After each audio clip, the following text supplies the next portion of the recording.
we're with a very special guest. It is our kicker coach, Giorgio Tavecchio. Am I saying it right? Perfetto. Perfetto. And he's from Italy, as the name implies. He's not only been our kicker coach for 2 seasons now, he also has a lot of experience as a player himself. What made you fall in love with American football in the first place? The short answer is barbecue ribs. The long answer, which I'll go to here in a second, because I want to say one thing first. Guten Abend. Did I say that right? You did. But they don't say that very much in Austria, right? It's not so much Guten Abend, it's Guten Morgen or Guten Nacht. Right? I don't really think we say Guten Abend in Austria much. Well, you heard it here first on the Vienna Calling podcast. Guten Abend is a thing. Well, you can say it, but I always go for Servus. That's Servus. Servus. Okay, so back to the barbecue ribs. I was born in Italy, grew up in the United States, and when I was in high school, I was a big soccer player, big soccer fan. And I remember I was walking through the hallways, the classic American TV show hallway with the lockers, and one of my friends asked me if I wanted to be the kicker for the team. And initially I told him no, but I went home that day and I told my mother, and she said, you're also American. You should try it out. So the next day after school, I went up to football practice, and the team was full of my close friends because I'd grown up in this town. And after practice, which I had a fun time too, kicking the football was similar to kicking a soccer ball, and I had fun with it.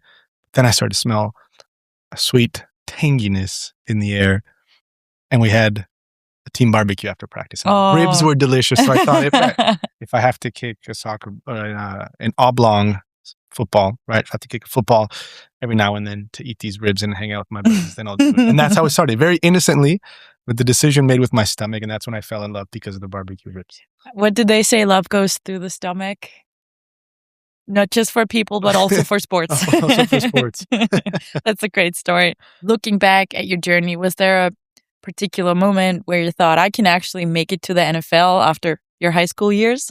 After high school, no, because I was a raw, undeveloped, but I had a lot of potential type of kicker. I know I had friends who were kickers who had gone to a bunch of kicking camps and who had done a lot of training and who had really developed early.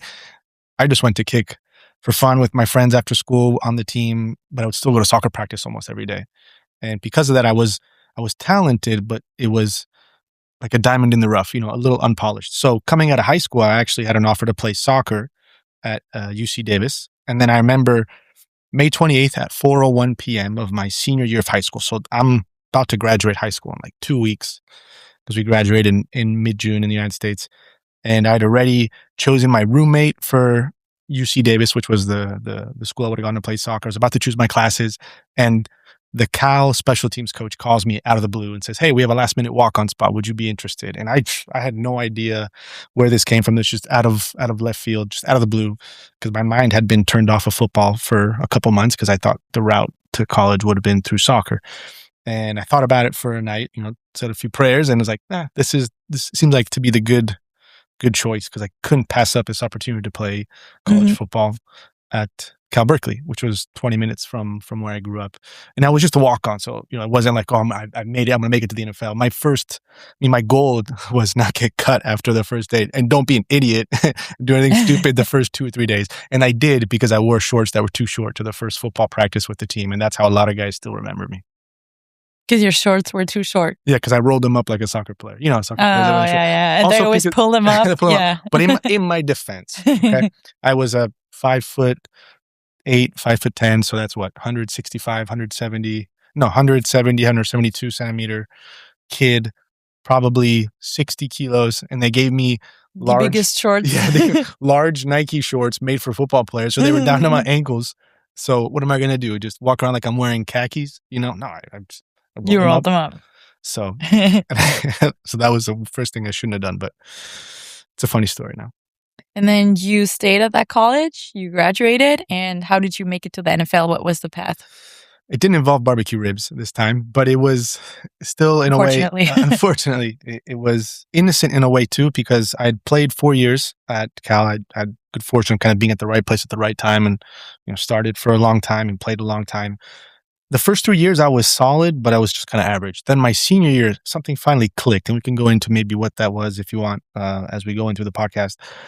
but I just got better, and I was just a different kicker. And I had a great senior season. I was among the best in the country statistically. Was hitting deep kicks. Just had a great senior season. Great way to finish off my college career. But being left-footed and not being from a big powerhouse school, I didn't really have much attention from NFL scouts. I remember I did my pro day, and it was like a Shawshank Redemption experience because it got rained out. So the scouts, there's probably, a good 20, 30 scouts there. They came and watched the players in the weight room, which was indoors, watched them do some exercise. And then the moment we stepped on the field, a couple guys ran a 40-yard dash, and then it started raining and everybody just started leaving. And I was supposed to kick after they'd finished their field session. You didn't get your moment. I didn't get my moment with anybody watching, but I thought I've been training for months for this pro day. I'm going to tee the ball up and I'm going to go through my set kicking, even if it's by myself. And it was raining, and it was just kind of that Shawshank Redemption type of a moment where I'm raining. And I was like, But the team chaplain and my two best friends were there. So at least somebody watched. But that's just to say I was kind of a last minute. No one really paid much attention to me. But because I was left-footed, I went to not a rookie minicamp, but a senior player tryout for the local teams graduating, the local colleges graduating in each NFL team area. Me being the Bay Area, 49ers were local. And I never officially got invited, but somehow I was on the list because I was a graduating senior. I showed up, I was the only kicker. I kicked super well at this kind of open tryout essentially for any graduating seniors. And they needed a left-footed camp leg because they had David Akers at the time, who had broken the NFL single-season field goal record the year before, and they were just looking for somebody to kind of be his understudy and help him avoid over-kicking in training camp. And I was a left-footed kicker, local, and I crushed the ball. What is the left and right foot? Like, what's the big difference, and why would they need both? So, good question. And it's one of those, I think, life's rhetorical, philosophical questions. But I'll try to keep this brief too. At the time, there were only two kickers who were left-footed in the NFL. David Akers, Sebastian Janikowski. It's not so much that a left-footed kicker is better than a right-footed kicker or vice versa. The difference is the holder having to switch sides to hold and switch the coordination of his hands. And when I had worked with holders, being one of the few lefties around, they would always tell me that it was like having to learn how to write with the pen with the opposite hand. Like you knew what you're supposed to do. Yeah, you knew what you're supposed to do, but it was different, right? It required a different coordination. I never thought it was that extreme, but those are the guys holding the ball, so I have to listen to what they say. So it was a big difference for them. Again, not because there's any merit to a kicker being better because he's right-footed or left-footed. It's more because most people are right-footed. So in high school, most people learn to hold for right-footed kickers. In college, most kickers are right-footed. So punters and holders. So the holder generally is the punter. Punter has to learn to hold for a right-footed kicker. So anytime he comes across the lefty, it's just different. Not better or worse, but different. But in this case, when you're competing at the highest level and the difference between one kicker or another isn't really anything objective, right? Everybody's kicking really well. It could be something subjective.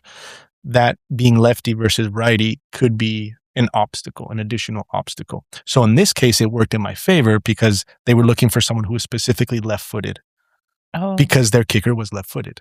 And they didn't want the holder to have to switch sides during training camp and preseason. Hey, the universe made that happen. The universe made it happen, and then it closed the door because it wasn't even a door. It was like a sliver of light because all the other kickers were right-footed. So I had a little sliver of light. But thankfully, that got me into the cycle, this kind of rinse, wash, rinse, cycle, repeat cycle. When you go through off-season training camp, preseason, you get cut, and you go off-season training camp, preseason, you get cut because they only keep one kicker on the team for the regular season. But it gets you into that small group of people that get called over and over again. And that's going to bide your time. Those names that's just a few names out there, right? Yeah. Just a very elite group. Yeah. Very elite, very particular. Is there one kick from your career that you immediately remember, that immediately comes to mind when you think about your proudest moments? Great question. There's a couple that come to mind. I don't know how long I can go on talking because I can talk forever, Connie, but I'll try to keep it. Please do. Please talk forever. Grab yourself an espresso. You're the first. Espresso. You're the first kicker on this podcast. You could talk for however long you want, for as long as you want. We have so much to say. You just got to ask us. I was always taught kickers only speak when spoken to. Yeah, they don't get enough attention. I second that. This is for all of you out there. This is for all the kickers. All the kickers out there. So, okay, I'll try to pick one. The one that comes to mind probably was, I guess you'd call it a game-winning extra point. It was a Thursday night football game. I was on the Raiders. We're playing at home against the Chiefs. It's a division rival. Thursday night, everybody's watching. And the first half, I think I hit a field goal, and then I had a kick blocked, and then I missed a kick right at the end of the half. I just shaved the left upright. That was, I think, my first field goal miss of the year. So it was kind of a shock. And it was a back and forth game. And I remember in the second half, I had another field goal or a long extra point. And basically, we were driving downfield to win the game on a touchdown. But it was, I think it's called the 0-0 game right now, because there was a sequence of 3 or 4 plays with the game clock at 0-0, because penalties kept extending the game for one more play. Or, then there was a defensive holding, incomplete pass. Oh no, defensive holding. Yellow flag after yellow flag. Yeah. So I'm sitting there, and this game is like playing ping pong with my heart. It's like, do we win? Do we lose? Do we win? Do we lose? What's happening? And I remember just waiting on the sideline, just waiting. And the waiting was the hardest part. When we finally scored, no flags, I run out for the game-winning extra point, and the stadium goes quiet because we're playing at home. And I could hear a pin drop. And I remember looking up in the stands. I was aiming at this guy wearing, I think it was a Bo Jackson jersey, and he was holding a beer. He was in the top rafter seats, half drunk, talking to his buddy, and I was aiming for the beer cup in his hand, and I can't say the brand because because of sponsorship, right? But probably, but it was a beer in his hand, and I want to put the ball in that beer cup, and thankfully kicked it. We made it. We win the game, but it was a wild experience because it was like a ping pong, so much roller back coaster. And forth. Yeah, back and forth. It was like God of the Land, up and down with the roller coaster, just waiting to get that chance to win the game. And why this kick, I think, is among my most proud moments, is because it wasn't a perfect game. Right? I had a kick blocked and I missed a field goal in the first half. And this, in my mind, showcases that I was able to be resilient and respond in the moment where I needed to find my best in among the most challenging circumstances. I was able to do so. That's why that's what I hold on to. Don't let the bad moments drag you down and discourage you, because you can always come back in football. Always the next play. So you've experienced some incredible highs and some difficult moments during your career, for sure. How did those experiences change you as a player? So as a player, I think it teaches you, and this is kind of what we just mentioned too, to have a next play mentality or next kick mentality, right? Which is what I've tried to bring here in Vienna. It doesn't matter if you crush a 60-yard field goal, or you miss an extra point, or you slip and you make a fool of yourself. The most important kick is always the next kick, right? So you give yourself a couple moments to enjoy or to be mad, but then remind yourself and kind of lock back in, because the process for preparing for the next kick starts right away. So having that resilience, and in a way, so that's in the micro moments, and then in the macro moments, trying to embrace every experience as an opportunity for growth, right? Nobody wants to have a bad first half on Thursday Night Football when everybody's watching in the NFL. But you got to put it behind you. But you got to put it behind you, and you have to find a way to grow from it. And having that a better experience in the second half, having been able to respond, allowed me to, I guess, learn how to put things behind you and really emphasize that next kick mentality, and to not be rattled, not be shaken too much or unsettled, to be able to perform, because that next kick is the most important kick. So those growth, just those moments provide that opportunity for growth, I guess, from a macro standpoint. And that's what I think those two things that I've learned as a player, which then pervade into life. And that also kind of answers the next question that I wanted to ask you is, which lesson from your playing career you are now trying to pass on to your kickers, which probably is exactly that. So talking about you being a coach now, what made you decide to join the Vikings coaching staff and bring you here to this podcast in this very moment? Destiny. Destiny. The easy barbecue ribs and destiny. I think those are the takeaways from this podcast. So I'll start answering this question by saying I've always admired what Vienna has been doing here in Europe. The moment I came to Europe to play, I think it was 4 or 5 years ago, I realized that my NFL career was sunsetting, and I wanted to change lives and redirect my trajectory to Europe. And I used football kind of as an excuse to do so. And when I started to become accustomed to or understand the landscape here in Europe, I kept hearing about the Vienna Vikings and the Vienna Vikings and the Vienna Vikings. I was like, oh, it's cool. I've never been to Austria.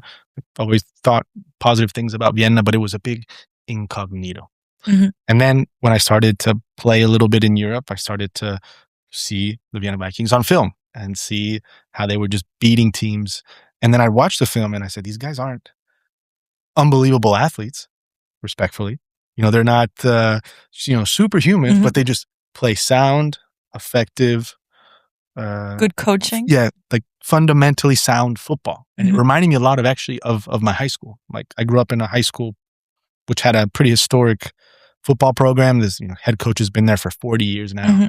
And it's a bunch of small kids from the suburbs. Should not be playing football. But the way we play, disciplined, effective, very, very coordinated, very smart football. We just beat teams that should crush us, right? And I kind of had that feeling a little bit in being around the Vikings outside the organization. Then I played against them a couple times and lost all the Every time. single time. And it just kind of confirmed that. Yeah, it just kind of confirmed that. But what I do remember too, when we came, I was on the Barcelona Dragons. We came to Vienna to play, and I went and explored the city afterwards for the first time.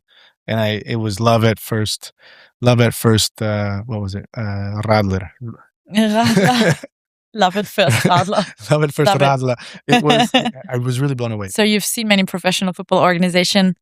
What is so special about the Vikings? I think I touched on it a little bit now too. This sense of being a part of something special, of being a part of something that's very unique, being a part of something that it has a deep history to it. Right, which is exactly how I felt about my high school. And one of the things I mentioned to Coach Kaleka when I first came in and he was talking, he was asking me how I was feeling about being around the Vikings. And I said, when I walk into the facility, it's like being in a nest. I just feel like there's just this protective space that is just football. You breathe football, you smell football, you think football, you eat football. Yeah. It's not the best. Some football smells better than others. But there's this sense of being a part of something that is bigger than you. And that's what I think is the definition of part of the definition of a team culture, right? When you feel like you as an individual fit into a system, an organism, a structure that is bigger than you, and you know where you fit, you know what's expected of you, and you give everything to fulfill that expectation. And I think there's this understanding, there's this almost social contract between the players and the organization. We'll just call it that. That when you become a part of this group, like that's what's expected of you. You kind of have this almost like an unpaid debt to pay back. And that's something that I really appreciate because it comes from a place of hunger, comes from a place of humility, comes from a place of gratitude for being a part of something bigger than yourself. And all these things are special and really meaningful to me. And I'm very grateful to be able to touch and smell those things at the facility. And talking about group within a football organization, there's a lot of smaller groups. There's an offense, a defense, there's position groups, there's coaches groups. Me just being a spectator and seeing how you interact with your kickers and with Coach Mariano, who's your special teams coordinator, it seems like you have a really tight bond. You have your own little rituals, your own little like handshakes and whatever. So it seems like you have found this like really tight group of people that you find yourself in. Yeah, I think being a part of the specialist group, it comes down to feeling like you're part of a fraternity. There's an element of solidarity. Yeah, it's like there's the O-line and then there's this group and that group. And then there's us. Yeah. We're like golfers on a rugby team. Like, what are we doing here? Golfers on a rugby team. So it's just to try to make a very stark contrast as to what the kicker experiences and how misunderstood we are. No. But it's okay. I don't want to, no, we're not, we won't put any cheese with the wine. It's okay. But it's a very different, the dynamics of the kicker position are very different from the rest of the game. So there's a solidarity, there's a shared experience between kicker to kicker, even if he's playing for the other team. You kind of feel for the guy, and you want them, you want to see specialists succeed.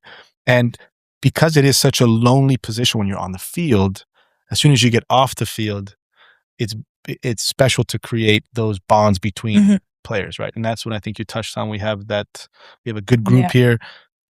We get along. Everybody supports each other. Everybody tries to help each other out. They all have very different personalities, and for me, it's a blessing a bit to be around and kind of learn and experience what it's like to be around certain personalities and understand how to communicate, what to say, when to say, how to say, all these intricacies that are really curious for me just as a person because I truly I'm really interested in people, I guess. So being able to experience that here, to create those bonds, to develop those bonds, to get to know these kickers and impact them and have them impact my life as well has been really, really special. And you were already saying how being a kicker or kicking is so different to any other position in football. How much of kicking is physical technique and how much is mental? But kicking is It's a mental game, right? yeah, it's a dichotomy. It's like what you do is science, but how you do it is an Hmm. art. It's catharsis, it's poetry in motion, it's rapture, it's beautiful. It's everything in this one moment of contact, right? Foot to ball. You it's wild. It really is wild. And I'll share, going back to my college times, I think a phrase that can encapsulate what this, I guess try to answer your question without jogging around it too much. But remember my first practice, the one where I rolled my shorts up too long. After practice, I sat down. This is in college. Sat down, was having dinner with the team. I sat down with the starting long snapper. He was a senior at the time. Hmm. He ended up playing, I think, 10 or 12 years in the NFL.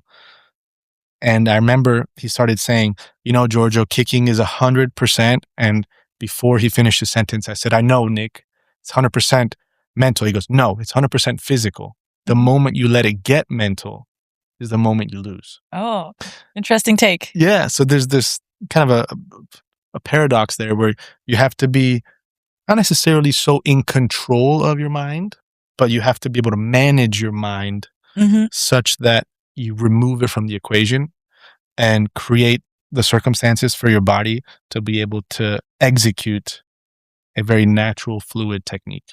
Well, let's say he's right and the kick itself, it's all physical. Mhm. But how do you deal with the pressure, with the mental pressure of knowing that sometimes an entire game can come down to that one kick? It's win or lose. Yeah. And obviously, it's hard to ignore that completely, right? No matter how ignorant you are, you walk on the field, you see the scoreboard, you see the fans. It's clear the situation you're walking yourself into.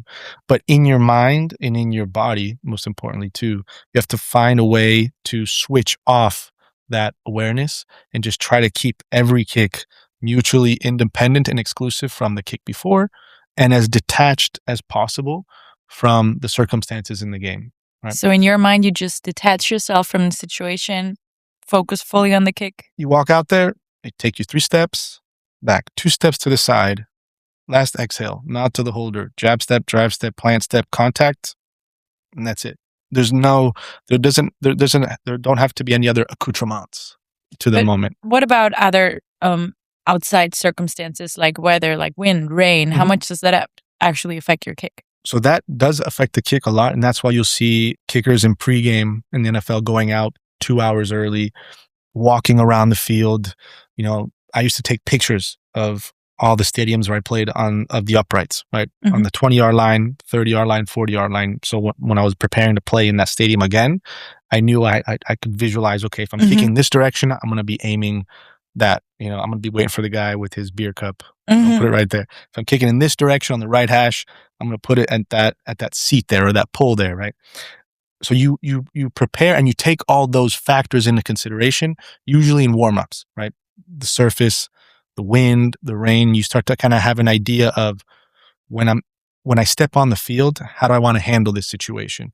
But once you start taking your steps, you don't want there to be any intrusive Hmm. and overly active or overly present thoughts. You want to just be able to be reactive and let the body react. Hmm. Now, if you aim a little bit further right or left with the wind, that's fine, but you choose that knowing, as you walk on the field, okay, it's kind of windy left to right, so I have to aim a little bit further left. That's not something that you think about when you give the last exhale to the holder and you let this moment unfold, if that makes sense. Yes. A lot of preparation. A lot of preparation. And then preparation. the last thing I will say is breathing. For me, breathing was really important. Right, going back to your original question about how do you handle these moments when you know the game is riding on, your kick and you have 1.3 seconds from snap to hold. I mean, it's like driving on the highway at 300 kilometers per hour, closing your eyes for 2 seconds, opening back up. That's what it feels like when you're in those moments.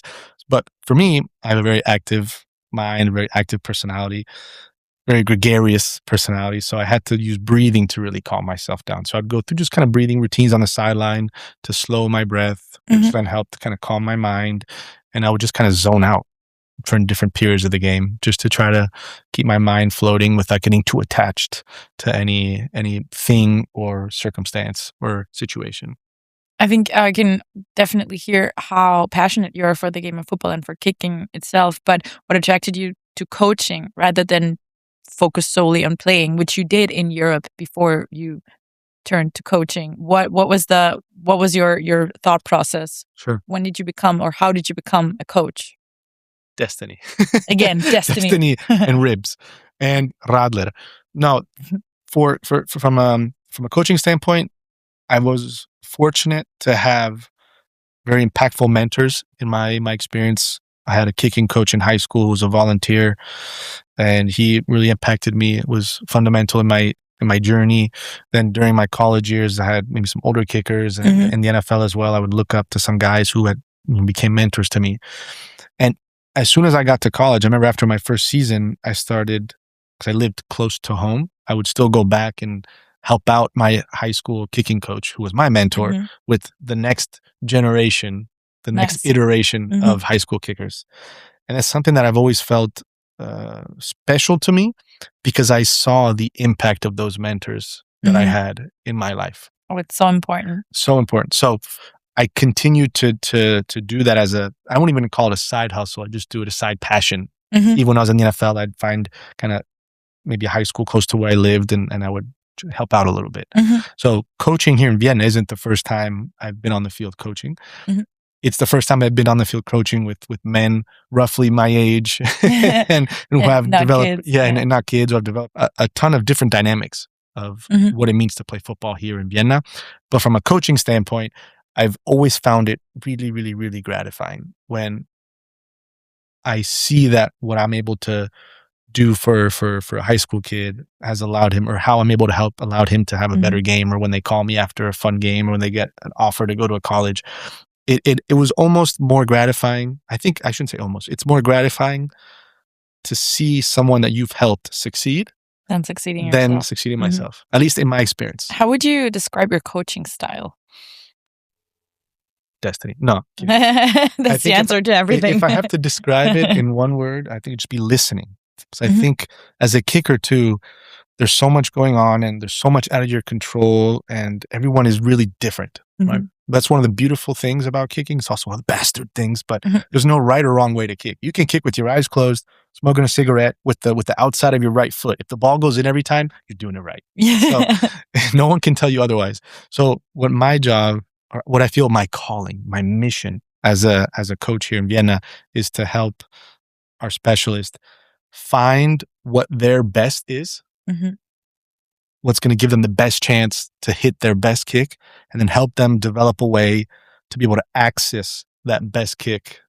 I see. As easily and as consistently repeatable as possible. So when I ask you, what do you look for when you're evaluating a young kicker, there's not one thing you look for. It's just to get the best potential, but that could be very different in every person. Yeah, because there's different body types, different personalities too, and I think that can get brought onto the field. That can get projected onto a kicking technique. If a person is an intense person, they might kick the ball very aggressively. If a person is super relaxed and easygoing, they might kick in a very relaxed and fluid way. There's no wrong way to do it. Just you have to figure out what's best for you. What I do look for, and this is, I don't know if we can say this is one thing, like a non-negotiable thing, but it's not necessarily non-negotiable, but it's a telltale sign of the kicker has potential, and it is, we call it pop. So we got Destiny, Ribs, Radler, and Pop. The list goes on and on. The list goes on. if the kicker has pop on the ball. And what that means is the kicker has to have a somewhat natural coordination, foot-eye coordination instead of Mhm. hand foot-eye coordination. Be able to swing and strike a ball and at the point of impact have the knee lockout, the leg lockout, the ankle Mhm. lockout. And that's something that you can train, but it's You in a also way have to have it. you kind of have to Mhm. have it, right? Okay. So if the kicker has that natural coordination, Mhm. most of the time they'll have, good pop on the ball. The ball will like shoot off their foot, will bounce off their foot. Because that's Mhm. essentially what happens. You impact the ball, the leather compresses as your foot kind of pushes on the leather, and then the air inside bounces the leather off your foot. So if you hit it in the right way with a lot of speed, leg speed is what gives you distance on your kicks. The ball's going to pop off your foot, and you just notice that. Mhm. It's just something. It's a sixth sense. So when you held tryouts for kickers last year, for Philip, did you immediately see that pop? Did he have it? He did. He did. Don't tell him that. I hope he's not watching this. He had a little bit of that pop, and I don't know if I could tell the story, but I'll tell this story, and then we'll see how it goes from there. But I remember there was 2 Philips on the field at that time. Mhm. 2. There was another Philip who's a famous soccer player here in Austria. I don't know if I can say his name or not, but whatever. We'll just call him Philip. And then there was Philip Clark. Who's also a semi-famous soccer player in Austria. But he was a goalkeeper, if I remember correctly. He was. Semi-famous Philip, that's all you get. Semi-famous. Also, let's say famous too. I hope he's Famous- not watching this. Famous. Famous to us. Famous to us. You're all famous. Dennis, Oscar, Coach P, Everyone's famous. Swankar, Han, they're our guys too. We'll talk about them in a second. Philip had the pop on the ball, and he was better than the other Philip. But I thought the other Philip was supposed to be the better one because he was this famous Philip. So I started calling the other one famous Philip or TV Philip, and I called our Philip Scrub Philip, respectfully. Little did I know he was again a diamond in the rough, a young blossoming star, a young football god, a young kicking god I know. in the making. And he's gotten better, right? But he has that natural ball striking ability from having played soccer his whole life. And what I remember from that tryout with him is he would not stop kicking. He just kept wanting to kick, and he'd hit a kick, and then he'd back up 3 yards. He'd maybe miss one, but then make the kick, and then he'd back up 2 more yards. Like he's a competitor, and that's something that you can already get a sense for when you meet somebody. And it is, I think, very important to be a competitor. It's also very important to be like hungry and curious and have the desire to improve. And that's what kicking does to you. As soon as you hit one nice kick, it's like being a golfer. You hit one great ball, and your mind automatically thinks, every one of my strikes should be just like that. And they're not, the bastard, So it's like, it's frustrating. If you're a competitive person, it is frustrating, but it can be so rewarding. It's so rewarding, and it's motivating because that's what you chase. You chase that one fleeting moment where you just feel this beautiful strike. And it's ironic because it's, in my experience, it was always like this out-of-body experience. So here I am in my body experiencing an out-of-body moment for something that I've been training years for, But you catch these glimpses of these experiences, and it's like a drug. And I think Philip got hooked on that first day. It was a rainy, kind of gray, windy day in Vienna, and I think it hooked him into wanting more. And he's in season 2 now. And hopefully many more to come. So is there something that you wish you had understood about kicking when you were maybe 20 years old? Something that you understand now that you haven't before? Yeah, I think it's not the end of the world. It's not life and death. It's not a binary. Life isn't binary. It's not in or out. Like in a football game, you win, you lose. Sometimes you tie, but in America, we don't like to tie. So it's you win or you lose. Kicking, the ball is either in or out, and it's immediate, and it's absolute. There's no, well, he hit a really nice kick, but it missed, so we'll give him a 0.7 points, It's hit or miss. Yeah, I think in my experience, I appropriated those dynamics a little bit too much in my life. But had I not done that, I wouldn't have made it probably in the NFL, because that's what drove me. So it's the double, it's the double edge of the sword, right? The exact thing that allowed me to chase and to grow and to evolve is the same thing that brought so much intense suffering at times, when you just feel like you're living on the edge of a knife. If I make this kick, we win the game. I stay and play for 10 years. We win the Super Bowl. I'm in the Hall of Fame. If I miss this kick, I get cut walking off the field. I have no job. Yeah, no job. My girlfriend leaves me. Nobody wants me. My dog doesn't even want me to come home, you know? Oh, no. That's what it feels like when you're passionate. Or maybe it's just an Italian thing. But then you understand it's not that deep. It's not that deep. So I wish I could have told myself, Giorgi, easy, relax. Easy. Relax. Con pazienza. Sì, con pazienza. Tranquillo. Tranquillo, as the Italians say. Amazing. That's such a good lesson. We haven't talked about the fans yet. You were saying you love the organization at the Vikings and you feel really at home here, as it seems. What about the Vikings fans? Have you had some good encounters with them? Yeah, I found there's sometimes we've had fans out to practice, and on game days the fans are always super riled up, and they're smart fans. They know when to cheer, they know what to cheer for. They're very involved in the game, and we're able to create a wonderful atmosphere in a very exponential way. You know, there's these really intense fans that again are able to follow the game effectively, and they're there with us and they cheer us on. So that's been special to be able to share a little bit, and I want to be able to do that a little bit more too. So that's something that fans are out there. Just because we're hanging out by ourselves by a kicking net doesn't mean we don't want you to come say hi. Come say hi. We'll chat. Say buongiorno. Say buongiorno. Guten Abend. Say good. Oder servus. Servus. Exactly. All the languages today. So because the Vikings fans are awesome, we always do giveaways. And last week we were giving away 2 free drinks at the next watch party at the Marriott, which will probably be, if it goes this far, the finals. And if not, we have to postpone this to next year, but I'm pretty sure I'm confident it will happen. We were asking who's the namesake of our QB Ben and his partner Jen's son. The answer was Kari Parayanen. Their son's called Kari after our running back Kari. See the bonds that are formed here. Beautiful. Yeah, special. And the winner is, drum roll, Giorgio's going to draw a name. I'll go left hand because I'm a lefty. Wait, are you also left-handed? No, I'm left-footed, right-handed. Left-footed. There's some sort of wiring. Special. You're special. You're very kind. So the winner is? You want me to read it? Yes. Oh, yeah. I have the honor. You have the honor. Do I do it in an Italian accent? Italian, English, Austrian? No. Depends on the name. Peter Bauer. Peter Bauer. Peter Bauer. Peter Bauer. Servus. Peter Bauer. Congratulations. Very good. I'm gonna reach out to you, Peter, for your free drinks at the next watch party. And this week, we're giving away, and we already talked a little bit about how we're in playoffs now and that there's going to be one final game, hopefully. Very fitting to that, we're giving away this shirt that says, "Till the battle is won, Vienna football." Look at that. And legit. We're definitely aiming to win the battle. Yep. If you want to win this beautiful shirt, you can send the answer to the following question to podcast@viennavikings.com. The question is, which NFL team was the first team to sign me under contract? First NFL team that Giorgio was on. Send the answer again to podcast@viennavikings.com and win this amazing shirt and maybe wear it when you watch the championship game on, I think, September 6th. September 6th.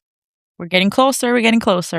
We have one more game this weekend, regular season home game. Then we have a playoff game that we already know that it's going to be in Vienna on the 29th. And then September 6th, if Destiny wants it, going back to Destiny, we will have the championship game in Duisburg at Schauinslandreisen Arena on September 6th. So thank you, Giorgio, and to everyone out there, Pussy Baba. Pussy Baba.